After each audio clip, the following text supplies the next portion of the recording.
Welcome everybody to Living Consciously TV. We are coming to you live from our Denver, Colorado studios. We are also streaming live on YouTube Live as well as Hangouts and at consciousevolutionmedia.com. I am your host and moderator, Coach Steve Toad, and our theme this evening is how to honor your soul's purpose. Our guest this evening, we have Dr. Stephen Farmer with us from California. Welcome to the show, Dr. Stephen. Thank you. Thank you, Steve. And we also have our great cast with us this evening. We have Linda Dyer, who is coming to us from that place where the kangaroos never stop jumping around 24/7. That would be Australia. Welcome to the show. Thank you. Welcome. Wonderful. Great to have you. And we also have Nina de Rosa right next to Linda. And she's coming to us from a place where the lights never go out. And many, many shows ago, we have learned that Nina doesn't go out either.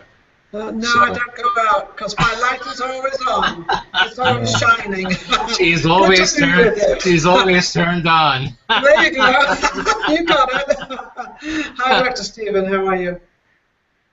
Good. Doing well. Good. Good to see you. Welcome. So I really love this theme because as I'm working on my own journey and I'm working on, well, I'm not really working. I'm just enjoying my life.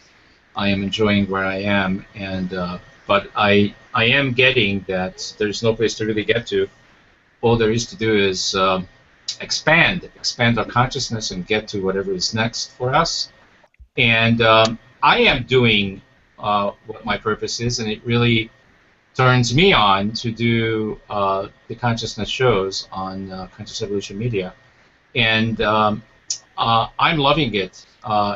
But I'm wondering, Dr. Stephen, that there are lots of people out there that, I mean, it's just one subject to talk about how do we honor it, but it's a whole other subject. Most people, unfortunately, don't even know what it is that they came here to do. What's their purpose? Could we begin the show with maybe trying to assist those people a little bit? Because I believe that we all came here with something to do on this planet, not just for us, but for the rest of the planet. So, how could we do that? Well, as you said, Steve, perhaps the title of the show should have been "What is my soul's purpose?" Because that how can you honor something if you're not sure what it is? You know, that makes a lot of sense. I just found, you know, in the workshops and private, sometimes that question comes up. You know, what's my soul's purpose? And there are certainly other workshops. I gave a talk at the conference about it, honoring your soul's purpose. So I think the first thing I would do is define purpose and mission. Purpose usually you can capture with maybe 2 or 3 words. You know, what's my service in the world might be another way to ask this. After we go through certain, you know, we grow up and become adults and we start to question these kind of things. It's like it almost would be better to say, what's my service? And we may get paid for that service, but what is my service? In my opinion, that should always come first. As you start to develop an idea about what your purpose is, you can write it down. You can, I think that one of the most important things is to have some form of spiritual discipline, such as meditation. Meditation has so many is so effective, you know, in helping us calm down, helping us deal with stress. There was a study some years ago that said people who meditate still get stressed, but they're able to recover that much more quickly. And I don't know about the rest of you. Know what that was? Are we having a storm? There's something just wave through there. Did someone just found their purpose? I think somebody found to put a little wave through the show. Anyway, I think meditation would be one means of discovering what your purpose is, and that, like many things, it's about asking, you know, what is my purpose? You know, sit with that. You know, as you're meditating, as you're breathing, in whatever way you may determine to do a spiritual practice of some sort. And I think the simplest way is just to do a meditation. Well, by that, what I mean is just sit, focus on your breath. Sometimes I subscribe a 4x4, I call it, where you count your breaths to 4, and then you repeat it, and then you repeat it, and you repeat it. So you've got 4 sets of 4. And that way it gives your mind something to do, your conscious mind something to do, while your subconscious is beginning to emerge as you go into this altered state that occurs frequently in meditation. So that would be the some thoughts about it. Mission, I would say, is the articulation in a more specific way of your purpose. A good example would be, I've been clear for, I'd say about 30 years. Maybe, shall I say more? I don't know, but at least 30 years. We don't want to give it away. Innings. Yeah, you know, I'm really 50, and I've been 50 for a few years. So Yeah. anyway, You and Nina will be able to get along just great because she's 39 and holding. I'm 39 and holding, and I've been there. always, yeah, always. Always. So the mission, the purpose, I know I've been very clear about. I would capture in 2 or 3 words, which is healer, teacher, communicator. I'm not sure my wife would agree with that. There goes again. Must be a fly in here. Wow. So this seems like when this happens, somebody is getting their purpose really clear. It's like that old movie, you know, the Christmas movie when a bell rings, you know, or when you hear a bell ring, an angel got their wings. Good metaphor, actually, for this. But anyway, as a healer, teacher, communicator, that's manifested in a few different forms. I was a professor at a local college. I had a private practice as a psychotherapist. Gosh, what else? You know, I was doing various workshops, etc. So it just was clear. I think it's the kangaroos, actually. Maybe that's what's doing it, jumping up and down on top of the roof. Anyway, just to finish that thought is, you know, that's changed over time. Eventually, I started writing. I wrote some books as a therapist. Didn't write for a number of years, and then this transition took place into shamanic work, and I retired from the therapy. But still, there was that thread of my purpose: healer, teacher, communicator. The communication in the books, for instance. The books changed from the psychotherapy era to the shamanic area, yet there was that fundamental underlying purpose that manifested as an expression of that purpose in different, I would call them missions. You know, what's my mission? Right now I'm a shamanic practitioner, a soul healer. Can I interrupt, Doctor? Can you explain what shamanic is so the audience know? No, I think I'm going to keep them in the dark. You know, they have to look it up. Yeah, no, I'm happy to do so. It's something that's showing up more and more in the, I would call it metaphysical or New Age vocabulary. A shaman is, well, let me put it this way. There's evidence of shamanism on every continent across the earth up to 40,000 years ago. The shaman's job in indigenous communities and in even indigenous communities today, but certainly in older communities, Nina, is he or she, but I'm going to say he, but it could be he or she, had for whatever means arrived at a place where he could send his consciousness, or some would say soul, to an area called non-ordinary reality, and there received direct revelation. It was a way of not going through some physical human being, but going directly to the source. Often a spirit animal, could be an archangel, it definitely could be an ancestor. So then he would bring that information back to the community for the purpose of service, for healing, healing ceremony, guidance, you know, where to find the buffalo, you know, how to sustain the community or the tribe. And what has shown up in about the last 25 to 30 years is that more and more people are feeling drawn to this because unlike some contemporary traditions or spiritual traditions, it isn't about sort of enduring this life and doing the best you can until you go to heaven. It's not that. It's about seeing and feeling and knowing that the earth is alive and that the spirits that express as various beings in the earth really we are so connected to them, but we've forgotten that. You know, it's been sort of erased out of our cultural memory. And the good news is it's not just shamanism, there's other things too, but certainly in shamanism it's really a reawakening of that deep ancestral memory of of living not on the land, not living for the benefit of humankind, and drawing from the earth all that we can to support us human beings, but we're beginning to eke out a different sort of a path, if you will, of consciousness, being consciously aware that we are intimately connected with every other being on this planet. Awesome. Every other being. But that's not something that's really familiar to us typically. Not at the moment. No, it's not. Not at all. Well, would you say, Dr. Stephen, is that's because we are so being programmed to get around in life with our five senses, like most people only believe what they can see, smell, hear, touch, whatever. Yeah. Otherwise, for them, nothing else exists. And it's kind of interesting, but it's being proven nowadays by even science that we are nothing more than just energy. All these material things that we're experiencing could even be as far out as non-existent.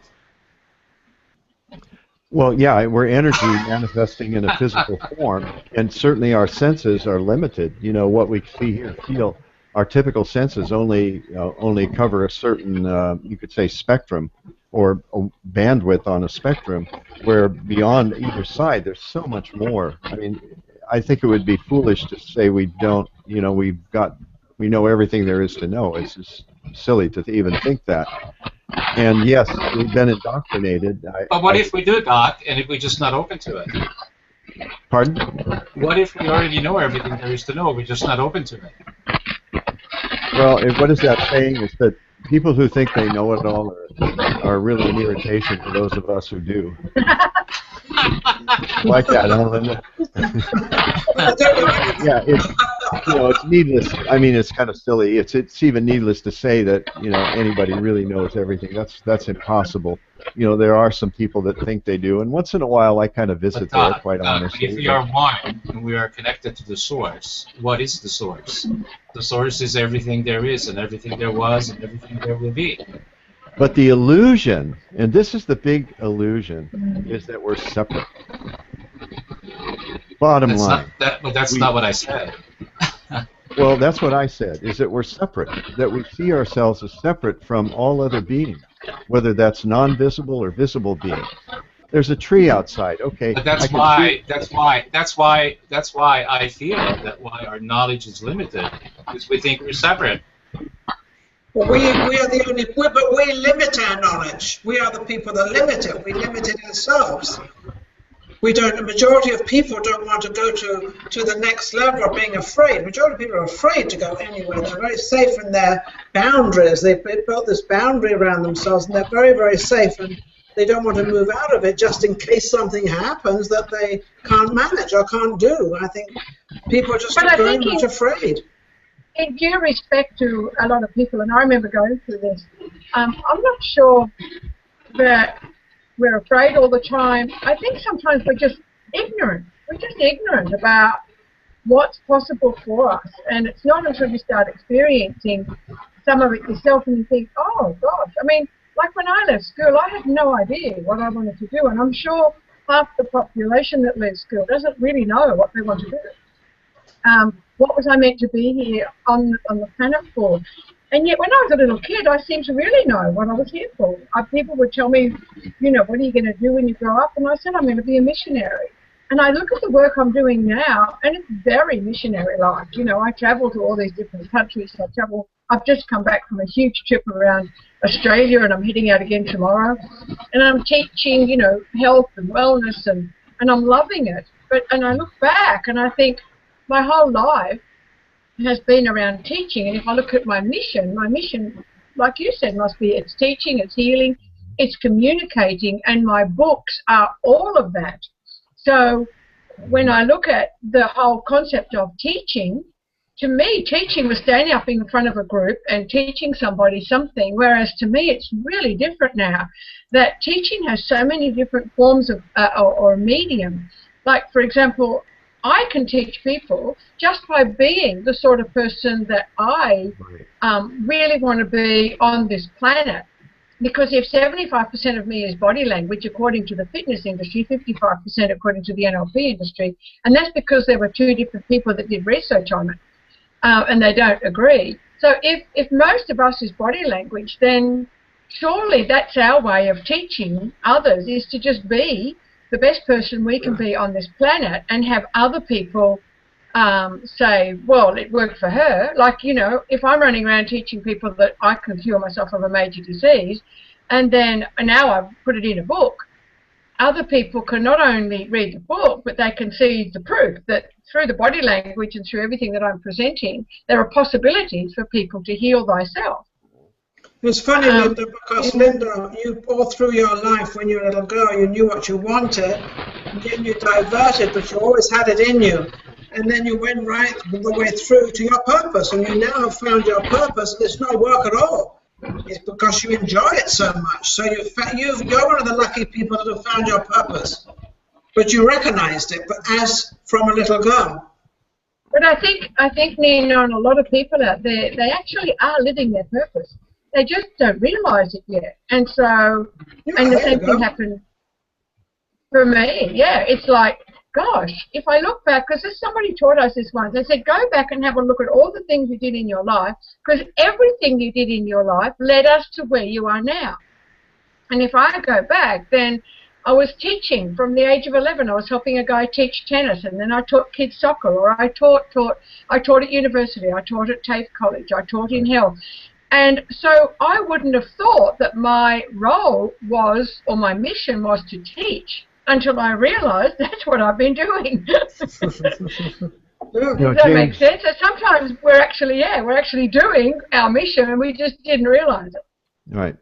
Or think of it that way. James Hillman, who's a real iconoclast in the psychological community, wrote a fascinating book that was published a few years ago called The Soul's Code, S-O-U-L, The Soul's Code.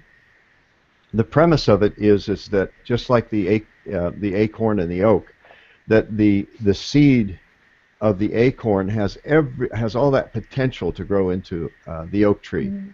And he uses that as an analogy for us human beings.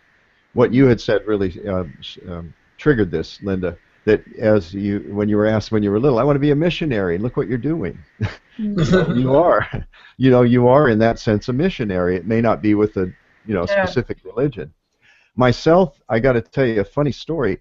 We moved from Iowa, Cedar Rapids, Iowa, my hometown, when I was 12 years old. My parents and I, my brothers and sister had graduated. They moved out of the home. We moved to California, and it was really, really rough. My father couldn't get a job. He was stressed out. They were fighting a lot. I'm going, oh, my God, where's my sister and my brother? And, kind of freaked out about all the things that were going on. And I think all of us felt lost for the first couple of years. And my dad just couldn't find a job. That was a big stressor for him, I know. God bless him. One time, when I was 14 years old, I actually sat my parents down on 2 chairs, and I counseled them at 14 years old. Tell me, my point being, like James Hillman said, we can see evidence, even in early childhood, of how that may manifest later in adult life. And that's his whole premise is that. He told this story, I think it was Jascha Heifetz, that when he was 3 years old, he's a famous world-class violinist. When he was 3 years old, he asked his mom and dad for a violin. And what they did is they gave him a toy violin that a 3-year-old could handle. He took it and he smashed it. He was so angry that he didn't get a real violin, even though he could not have played it because of his size. But that's an example of an indicator of what the clues that will give that we can look in childhood as to how that will manifest into adulthood. Just like you being a missionary, me being by the way, I did spend many years with a successful psychotherapy practice, but the license that allowed me to do it was California license was and still is a marriage and family counselor. So you can see the link between 14 years old doing marriage counseling with my parents, which is so unreal. I mean, I tell people that, and they go, "Really?" I go, "Yeah, I remember it so clearly." Did you help them though? doctor? Did I you don't help think them? I didn't cure him. I didn't think, I couldn't. I don't think I had the capacity to really. I think it helped a little bit, but I'm a kid. I'm 14 years old, and there's a puppy dog that just came in. What are you doing here? Go on, go on. Oh, it's a Talk to you later. Labrador. Is that a Labrador? His Yeah, 15-second fame. we have to sing happy birthday. No, not really. His birthday is tomorrow. He's 1 year old tomorrow. Oh, happy. We're I going to get love Labradors. Oh, the best Oh, dogs in the world. The he's a best. sweetheart. Yeah, he's one of the best. I swear to God, he is the best. So Doc, what I'm noticing in these stories, I just wanted to run this by you, is that Sure. what everybody's sharing is that they're doing things that makes them feel good. It's almost like we know we have an inherent desire to do things that feel good. What do you think about that? Well, I guess I'll go ahead and start. Whatever else Linda and Nina might want to chime in also. I'm not sure that one old formula I have is what feels good and what feels right. I like the balance between those as far as making determination or choices or decisions. So I think another word that comes to mind, though, is what are you passionate about? And Linda, you're a good example of what you were saying earlier. You could see and feel your passion, coming through for the work that you do. You love it. And when something is done with love and care, and again, that word service, and I know, I don't know you well, Linda, but the little bit that we've had conversations, like at the conference, and Nina, I kind of know you from the other show, but not really well, but I just know, Linda, you're very passionate about your mission, and I admire that tremendously. You have a lot you inspire people with what you do. But I think that's the way I would think about feel good. It's not just feeling good, it's feeling, making that choice between what feels good and what feels right. And I can tell you what I'm doing, even this here, feels good and feels right. My work, I love my work. I feel very grateful every day that when I get up, I know what kind of work I'm going to be doing, and I feel very blessed to be able to do it. Anything, Linda or Nina? I think, well, I was agreeing with you on feeling right. I think you automatically, it's a funny built-in thing, but when you're feeling right and you're doing the right thing. But it's when you know that you're doing the wrong thing that you have to recognize to make it right. And that's, I think, a little bit of a challenge, because we all get to something or other in the day or week or whatever, that we're doing something that we know isn't right, but we kind of got ourselves involved in, or what it may be. I've just gone through something, and that's what I'm talking about. This, I had to evict 3 people out of a apartment building I have, and I didn't want to do it. And I felt bad about doing it because none of them have much money, and now they've got to find another place, and they've got to get whatever the case is. But I knew it was the right thing to do, and it was the right thing to do. But at the same time, and for me it was right, and maybe even for the place it was right, because it was becoming really, really, really bad. But to watch the process of watching them trying to all find their places and doing their thing and replanting themselves made me feel like, I really felt a little uncomfortable on it. But in the long run, sitting here right now, I feel that I have done the right thing for them as well, though, because they were getting themselves into a rut, into a place where it was going nowhere.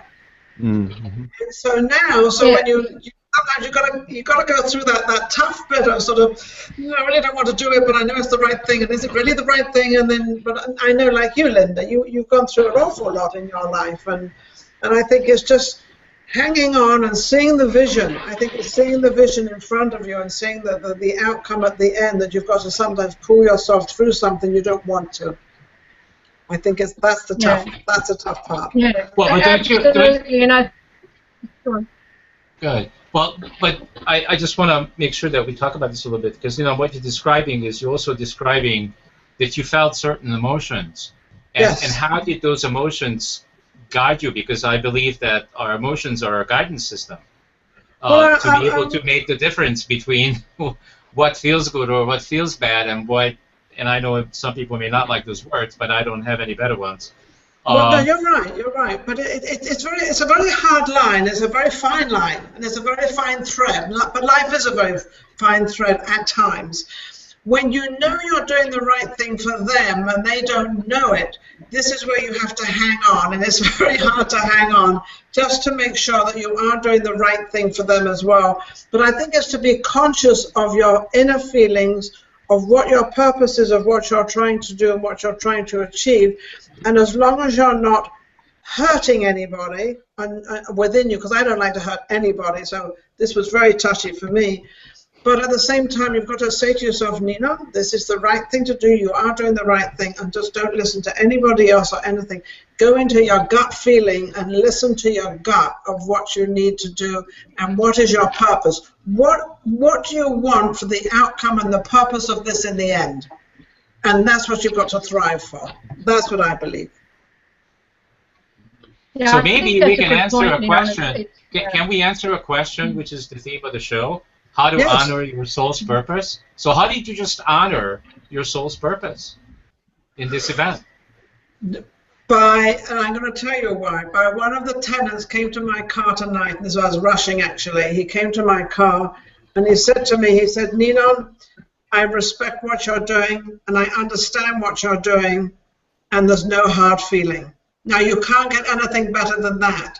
But I put a lot of time into this. I had to go out of my way to go back down to this place before I did this show tonight. And I knew I just about had time. But when you get somebody coming that you've just tried to sort of, evict and do all this whole stuff, and they come to you, that gives you the satisfaction, and that makes you feel, well, actually, I did do the gut feeling, I did do the right thing, and this is actually my purpose, one of my purposes in life. Does that answer But you, it's also Steve? your purpose, Nina, is to stand up for you, to stand up for you, to get your boundaries and stand up for what you believe in, and that's what you did. That's exactly what I did. That's exactly what I did. But I didn't want to hurt anybody on the way. So my purpose, because I've always wanted to help people, that's always been my life, is to help people. Because I see where they go wrong, and I see what's happening, and I try to help them. So my purpose was fulfilled 100%, but so was theirs. So everyone's happy. But I think in society generally, a lot of people are out there working, and they're not in love with what they're doing. And it's almost like a robot that gets up and goes to work and earns the money, because a lot of what we do is based on what we're going to earn from it, because we have the bills, we have things to pay. And I remember going through that. I remember working long hours, and while I loved the job, I stayed there way too long. And again, you become robotical, whereas now I wake up in the morning and I am so excited. Like, even though I was up till 11 o'clock last night because I did a health talk, I got up at 5, I'm down the beach watching the sunrise, and I'm back here today packing my bags to leave again tomorrow for another one over in the west. But you're excited about it all. You're excited. Yeah, and it's work, but it's really exciting. But it's that passion. It's that passion to want to offer opportunities for change. I don't change anybody, and I absolutely am adamant about that. I offer opportunities for people to change, and then if they want to make change, then I'll certainly instigate it. At the end of the day, it's your choice. And I think we all go through that robotical stage where we get up, go to work, come back, earn the money, pay somebody else, go, and it's continual. And we seem to lose our soul's purpose in that process. And then one day we just go, enough.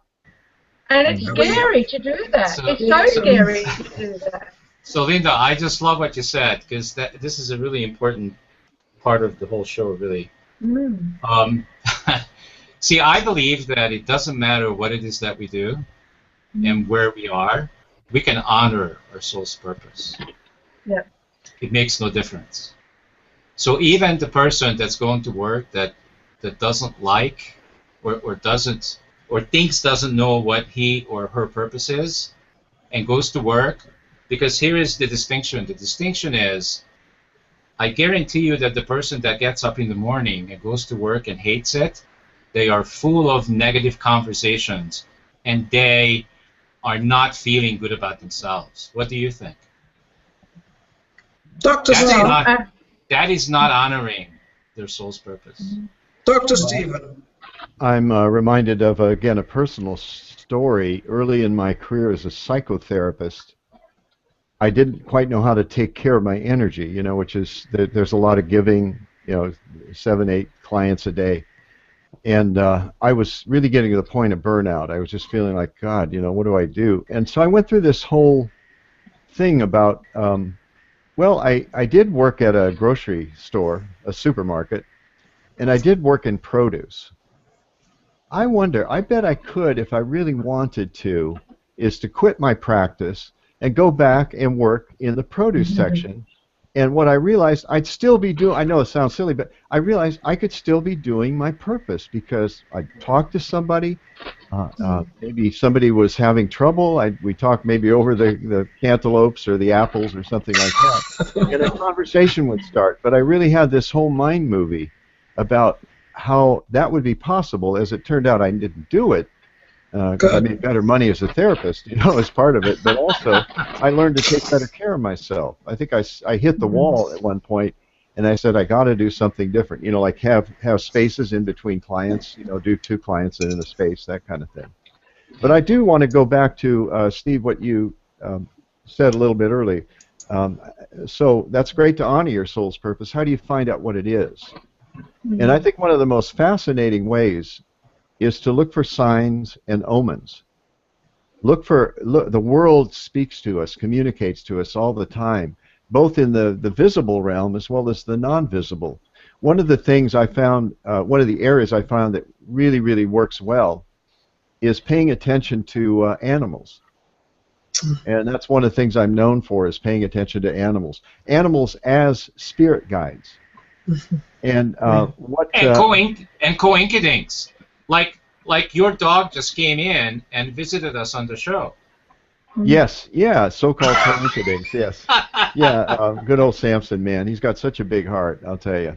I love it. Labrador, they're the best. Well, I'm reading this up because you're talking about animals. So your dog just came in and made himself visible on the show. So what do you read into that? What do you think that's about? He missed me. Plain and simple. He missed me. He missed as far as sometimes Freud said, sometimes a cigar is a cigar. But I could also. I don't want to dwell on his coming in here. I think there's other examples too. But let's take a look at that. Well, he came in at a particular time. What he did is, first off, my first reaction was a little bit of annoyance. Mild, like, no, you're not supposed to be here. He didn't know. He's so happy. He's so happy. Every time I could be gone 10 minutes or 2 weeks, and I get the same kind of greeting. And he is a wonderful teacher, just like his ancestors. Wolf is a wonderful teacher.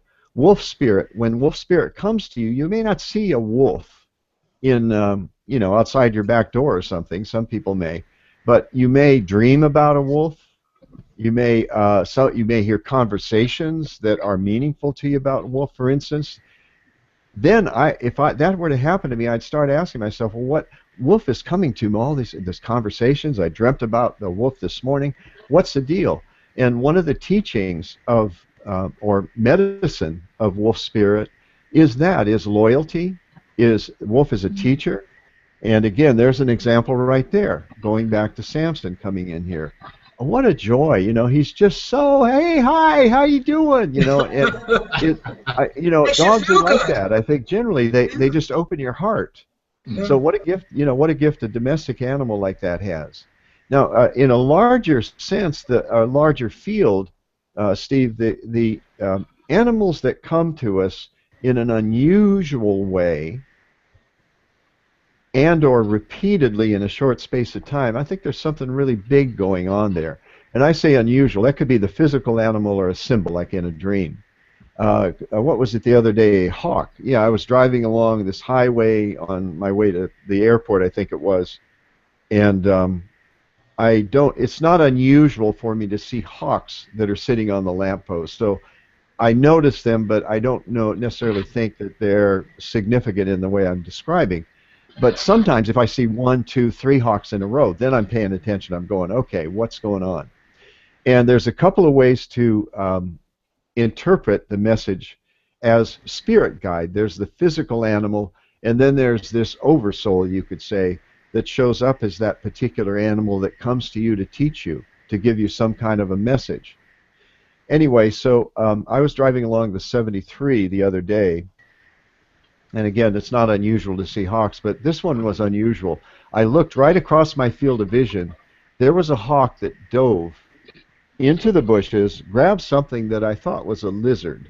Now, I can't, it was too far to see for sure, but I thought it was a lizard. Pay attention to that. I thought it was. That's what I saw. That's what I perceived, okay? Now, whether it's a lizard or not doesn't matter, but there were two things going on there. One is hawk is a spirit guide.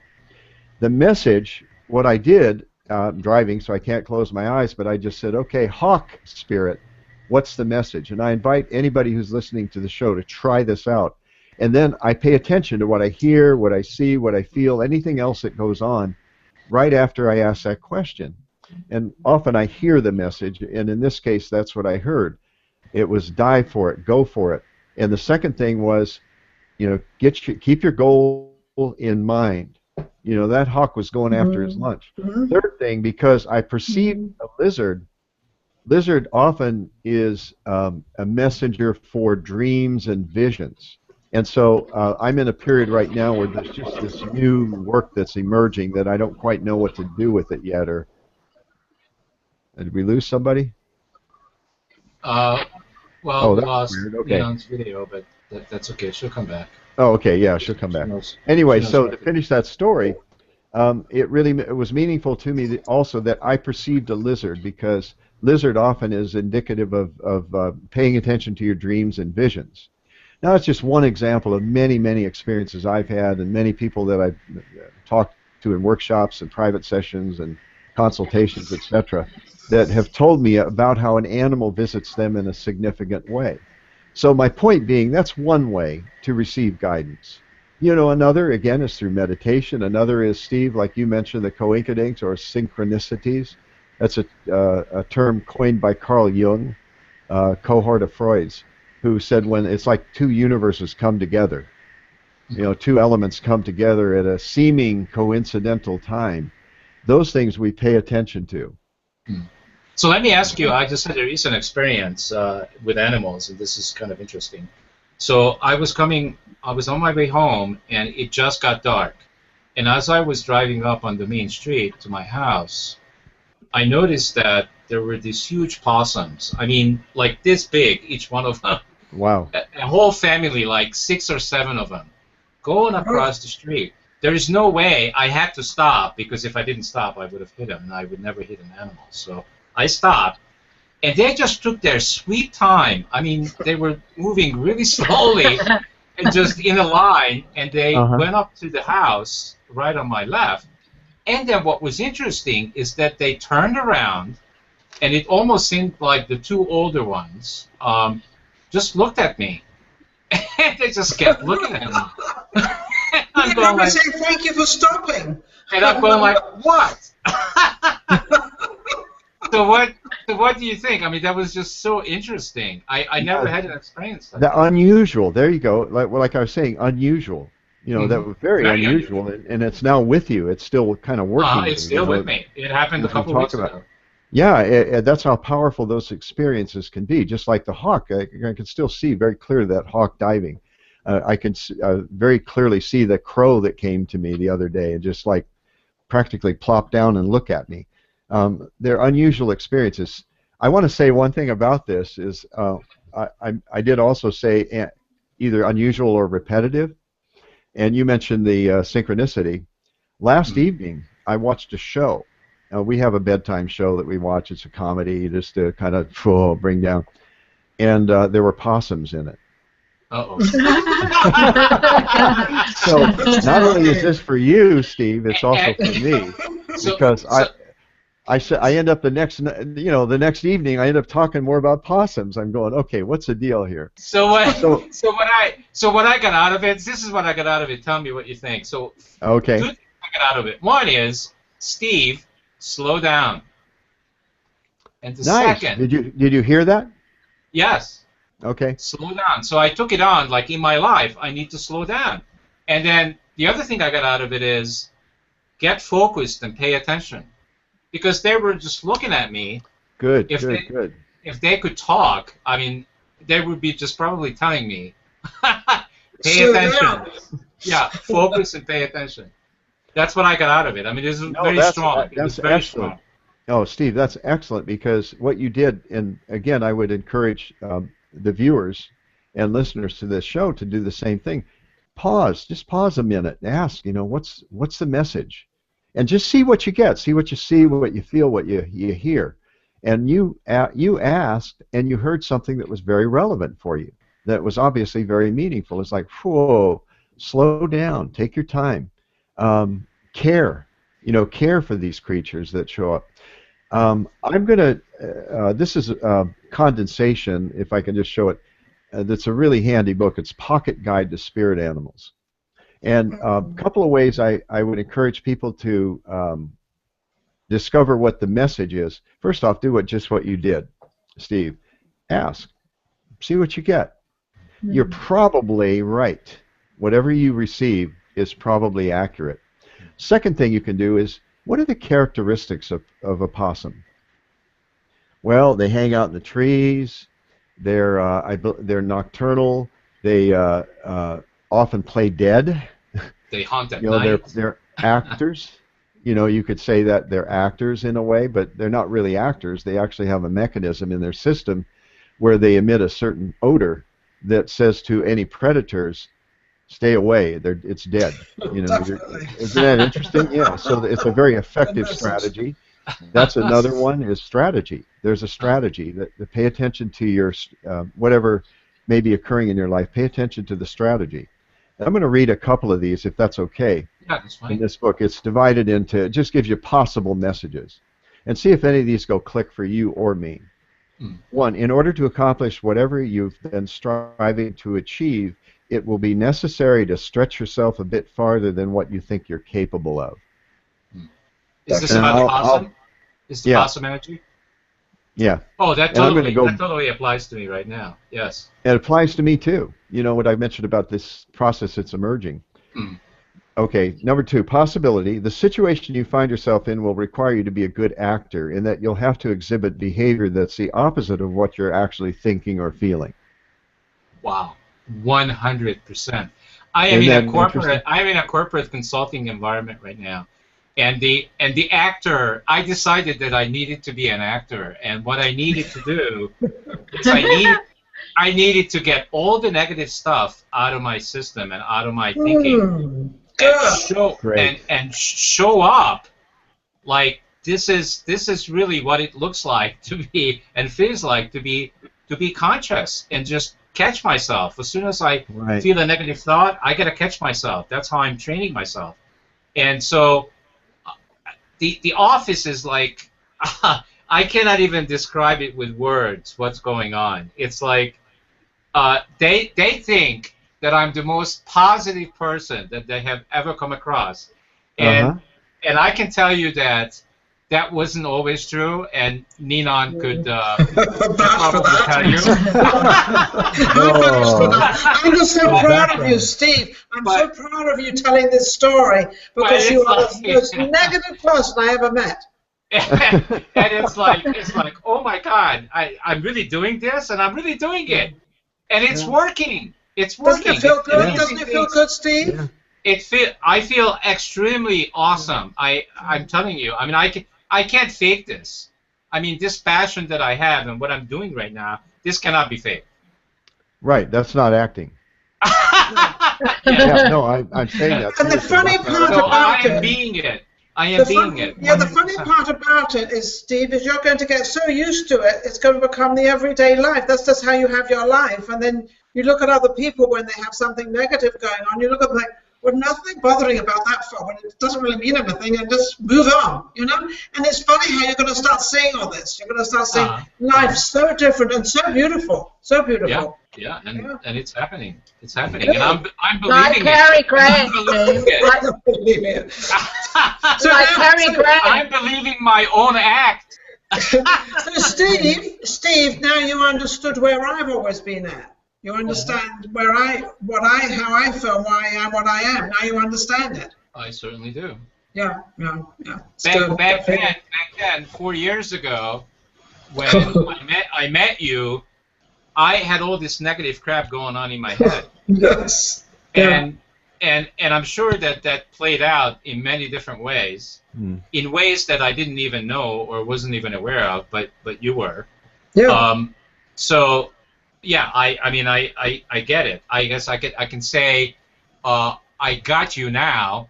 4 years ago, I didn't. So now you recognize it. Because I was in the way. My own self was in the way of getting you. See, now you recognize it. So now you recognize when you become across a negative place that you're going to. Then, oh, wait a second, I don't want to go there. I want to go here.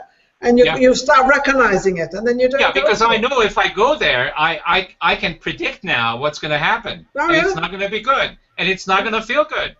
No, absolutely right. Beautiful. Oh, Steve. I just go, hey, Steve, turn around, go to the positive direction. This is not going to get me anywhere good.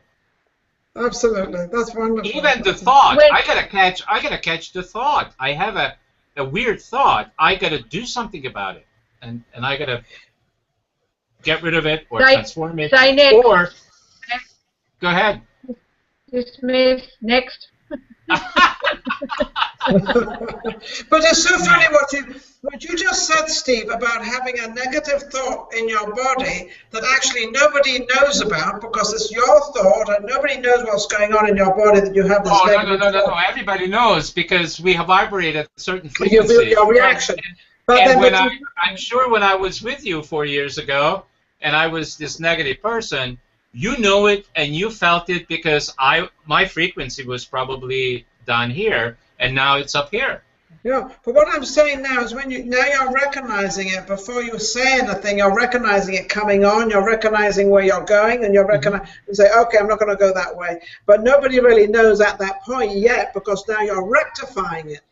Right. So rectifying it, and now nobody understands, nobody sees it. They just say, wow, look at Steve, this guy's so great, it's wonderful. That's it. Yeah, that's Dr. Farmer, when I was a little girl, I kept dreaming about snakes. And when I did psychology, and I was learning psychology, and of course in those days it was Freudian psychology, everything was sexual. And so as far as he was concerned, I was just a horny beast. I still pick that up. Let me look in my book and see. I still pick that energy up. Okay. Anyway, is there more there, Doc? About Possum? Oh yeah, of course. Yeah. Again, I think it's interesting because you could see in from that particular perspective how it could be a sexual symbol, but there's so much more to snakes and snakes. Yeah, that's what I was going to say. When I actually learnt the symbolic processes of dreaming and I started to analyze the dream differently, and the whole dream, and it was very repetitive as I was a child, and I've had this affiliation with snakes anyway. As a child growing up, I had a pet snake, and I went on a trip around Australia, and when the guy said, do you want to hold the snake, I was the first one there. It didn't bother me. But in this dream, or in this symbol, I was actually the snake. And I was going in and out of school windows. And the windows were, like I said before, my mission is always around teaching. And I was the snake going in and out. And so I actually could see the symbol. And the snake was really colourful. And it was looking outside the box. It was always looking to be able to teach outside the square. And it's interesting because I'm running around teaching health and wellness now in a new concept, and I've separated the chapters into why, what, how do we get well, and then what if we could just change our mindset. And one of the ways I'm talking about changing the mindset is to look at inductive thinking, which is to look outside the box and to say, what else can I do that would assist me to get well? Because I've been looking inside and saying, well, I can't do that because I'm sick, or I can't do that. And I think in a lot of ways the medical profession does the same thing. They're looking in, and once they've certified you as a sufferer of that disease, you go on that shelf, and now we can give you that tablet. So for me, it was, even when I was going through the medical clinics, I couldn't handle that going in that deductive thought process. So I started to think outside the box even then, and it was like, and it always relates back to that snake going in and out of the box. Always find something outside the square and search for something that you can do that is different, and yet it still gets the message across.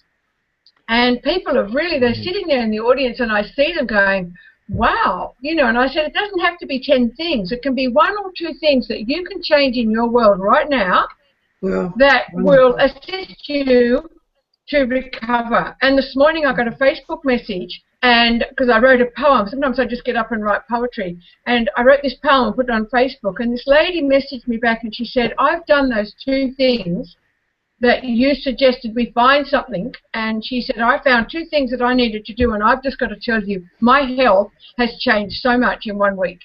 Good Lord. And That's beautiful. And that all came from snakes. Well, I think that's a great illustration of animals as spirit guides. And I, too, have a particular fondness for snakes. Snake is one of my animal spirit guides, my power animal. And also, a groundbreaking, well, a couple of things I would say. One is a ceremony that I heard about, and I wish I could cite exactly the precise story, but I think it was an Apache ceremony. Forgive me if I'm I'm not sure that it's Apache, but it was a Native American ceremony where someone who was called to be a healer would do a ceremony with rattlesnakes. They would dance around the fire and several rattlesnakes, and they would be bitten several times by the rattlesnakes as the community surrounded them. If they survived, they were considered to be a great healer.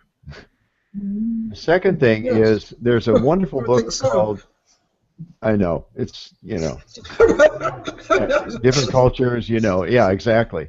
But also, snake is, I went to see my physician today, and I noticed the symbol for the AMA, and it's 2 intertwined serpents and then eagle's wings on the outside. The Canadian, as I understand, the Canadian symbol also is very similar.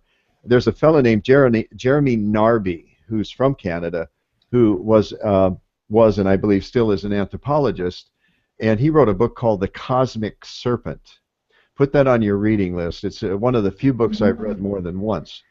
And what he does is he's a very straightforward anthropologist, schooled in that way. Anthropologists just study, they observe, they don't participate. But then he got drawn into this whole journey that he took where he noticed in as it actually was an ayahuasca journey down in the Amazon basin, where and people who do that frequently report a Pachamama or Earth Mother shows up as a serpent, and he took that experience and ran with it to understand how in non-medicine, not plant, in cultures that don't use plant medicine, also how many symbols of the serpent or the snake existed in so many different cultures. And his thesis was that the reason snakes show up so much is the intertwined serpents of the DNA. And he really? Yeah, I mean, I just Googled the medical symbols as a snake, and all kinds of stuff is coming up. Like on a stick, there are the 2, and it looks just like our DNA. What you're just saying. Yes, yes. It really was a groundbreaker. Also, Linda, snake, if you think of the characteristics of the snake, they shed their skin. They're slippery little suckers. They're slippery, yes. Yeah, they're definitely slippery. Cool. Yeah, I mean, honestly, I'm not a snake lover, but I would never kill one. Don't like this, huh, Nina? This talk about snakes. Well, yeah, yes. It is a symbol of transformation and change. Big change, not just change, but big change. So, and I loved your way of interpreting the symbols in the dream, too. In and out of the box, moving in and out of the box. I had a boa constrictor for 4.5 years. My daughter was moved out, and she had this little snake about this big, and this Pismo was her name, became about a 6-foot boa constrictor, and I loved her so much. She was so cool. I'd get her out and play with her, wrap her around, and all that. But snakes always have been fascinating to me. I've always loved birds. I'm a bird person, actually. I don't like birds in the house, but I have birds. I'll open my back door, and I'll be in my office, and all of a sudden I'll hear this chirping noise, and I know that's that bird calling me. So I rush out, and I go into the garden, and I start talking to him or her, whatever it is. I don't know how you tell. But anyway, but I have a wonderful time, and I do that many, many times in the morning. There's a certain time you come by, and now I've got a second one that comes by, little tiny, I think it's a finch or something, and I'm talking to that one too. It's funny how you can, you do the Tweety sounds, the way they talk, and how they pick it up, and how they answer you back. That, to me, is amazing. When you talk to them, you think, well, do they really understand me? And they understand whatever it is I'm saying. I don't even know what I'm saying. I'm just acknowledging them. Like good morning and how are you? The crazy things we do. But it's very beautiful to have the communication, I think, with animals, because they're the only thing you've really got with an animal is when they bark or when they tweet, but it's their eyes. That's where your contact is with most animals, is your eyes, and I think that's amazing. Even snakes, when they're crawling around, you can see their little tiny eyes and things, and they're watching and looking. And I think they're just animals are amazing, and I don't think we spend enough time with them as to what they really are, and it's because they don't talk in our language. Yeah, they animal communicators, which I don't pretend to be an animal communicator. It's more about spirit animals, but they often say that, like working with your dog, your cat, you send them images. Yes. That they can somehow interpret images. And again, it's like the dog that came in, Samson. Sometimes his communication is very obvious. I go for a walk. Yeah, let's go. I'm ready to go. Hey, can we get back to the possum? The possum? Yeah.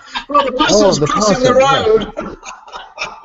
Yes. You had a second, wait a minute, Dr. Stephen, you had a second story about the possums. You didn't tell us that one. Oh, the possum was in a silly show called Parks and Recreation. It's just a half-hour comedy show.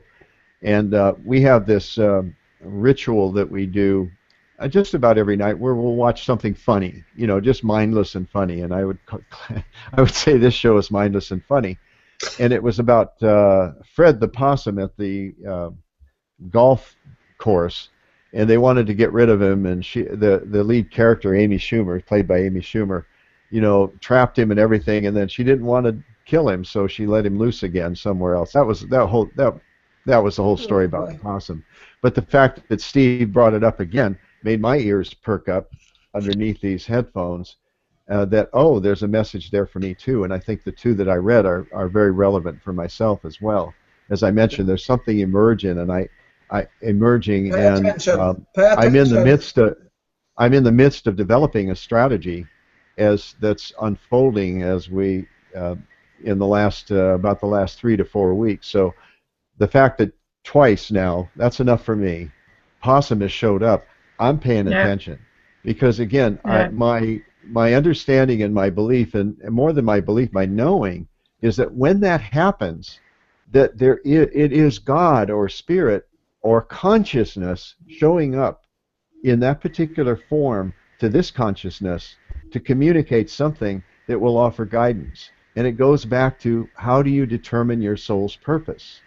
Well, it's not just the animals, but they're a really good resource as spirit guides for helping you develop or understand what your soul's purpose is. Again, I like your story, Linda, about the snake. The big dream about the snake. That's one that stays with you, the big dream, that works you. Because it happened a lot, and it's absolutely me, to think outside the square. I mean, I had to think outside the square to get well.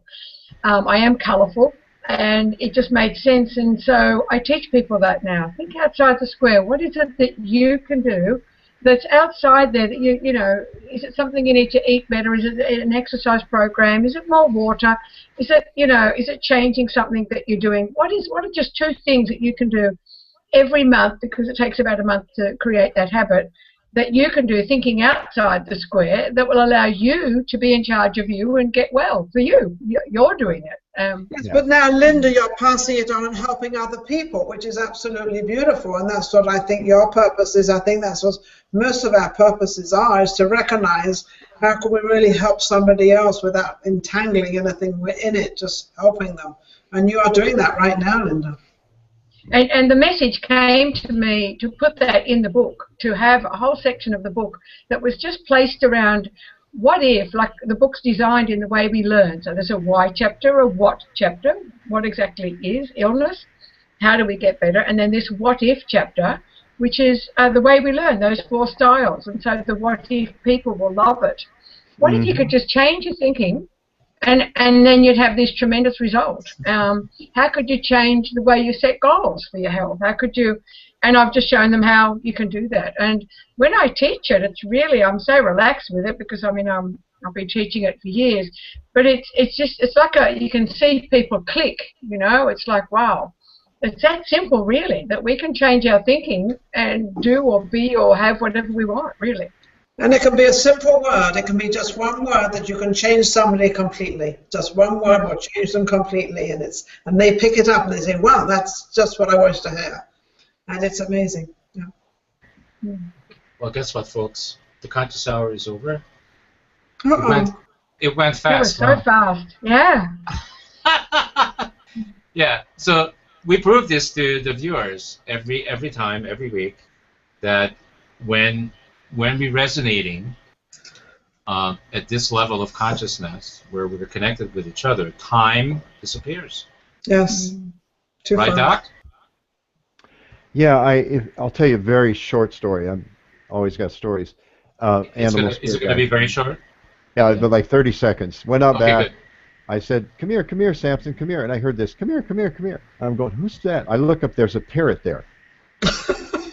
And it's a parrot that lived like catty corner about 4 houses down. Owner came and got him and everything. But I had to think, what's the meaning of this? You know, what's the message of this parrot, unusual, appearing? Come here. And then it occurred to me, I talked to somebody else about it, and they said, it's a mirror. And what's been working me lately, one of the themes has been what am I projecting into the larger field of consciousness that's mirroring me? If I'm in a place of violence, then what am I attracting, in that larger field of consciousness? So it was a great, great teaching from this little parrot and the spirit bird that represented. Anyway, I had to share that story because. Right. So now I have to add something to it. So I own a parrot. You have to know this, and his name is Polly.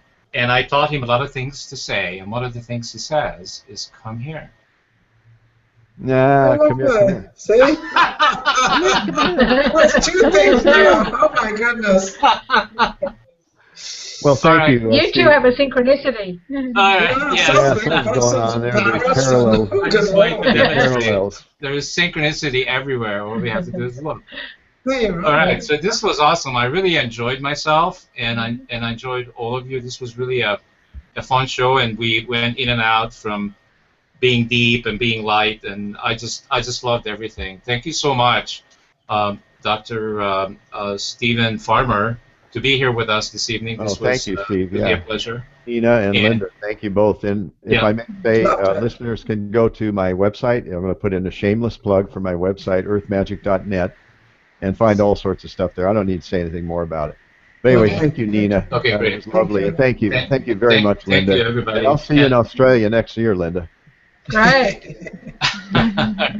Awesome. Thanks. So for everybody else out there that watched the live show or we watch the replay, if there's anything we did here this evening that touched, moved, and inspired you, please continue to come back to ConsciousSolutionMedia.com and also come to our YouTube channel. We have thousands of shows there. The more you watch this show and any other show, every month we have a top 10. When you get to the top 10 with any of the shows, it has the potential to go to public television. Thank you so much for being with us, and I'll see you again next week. Same time, same place, ConsciousSolutionMedia.com. Thank you all. Have a great evening. Everybody. Good night. All right. Thanks very much. Bye. Bye-bye. Bye-bye. Bye-bye. Bye.